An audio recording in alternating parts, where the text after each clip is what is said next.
ഇന്ന് രാവിലെ സ്വർണ്ണവില പ്രഖ്യാപിക്കുമ്പോൾ അന്താരാഷ്ട്ര മാർക്കറ്റിൽ ഔൺസിന് $2,623 പരിധിയിലായിരുന്ന സ്വർണ്ണവില ഇന്ന് വൈകുന്നേരം 7 മണിക്ക് വന്ന US ഡാറ്റകൾക്ക് ശേഷം കാര്യമായ മാറ്റങ്ങളില്ലാതെ തുടരുമ്പോൾ മറ്റു ഘടകങ്ങൾ പരിഗണിക്കുമ്പോൾ കേരള വിപണി നേരിയ ഉയർച്ചയോടെ നിലനിൽക്കുകയാണ്. മാർക്കറ്റിന്റെ ഇപ്പോഴത്തെ അവസ്ഥയിൽ നാളെ സ്വർണ്ണവില പവന് 120 അല്ലെങ്കിൽ 160 രൂപയുടെ റേഞ്ചിൽ ഉയരാനുള്ള സാധ്യത നിലനിൽക്കുന്നു.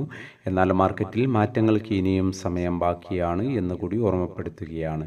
ഇപ്പോഴത്തെ തങ്കവില വീഡിയോയിൽ കാണിച്ചിരിക്കുന്നു. എല്ലാ വ്യൂവേഴ്സിൽ നിന്നും ഒരു ലൈക്ക് പ്രതീക്ഷിച്ചുകൊണ്ട് ഇന്നാദ്യമായി വീഡിയോ കാണുന്നവർക്കായി ഇന്നത്തെ സ്വർണ്ണവില ഒന്നുകൂടി പറയുന്നു. ഇന്ന് രാവിലെ പവന് 560 രൂപ കൂടി. ഇന്ന് 19/11/2024 പവന് 56,520, ഗ്രാമിന് 7,065.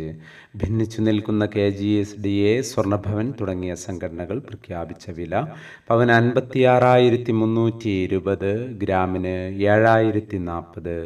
ഈ വീഡിയോ നിങ്ങൾക്ക് ഉപകാരപ്രദമെങ്കിൽ വീഡിയോക്ക് താഴെ ലൈക്ക് ചെയ്യാൻ മറക്കരുത്. Thank you for watching.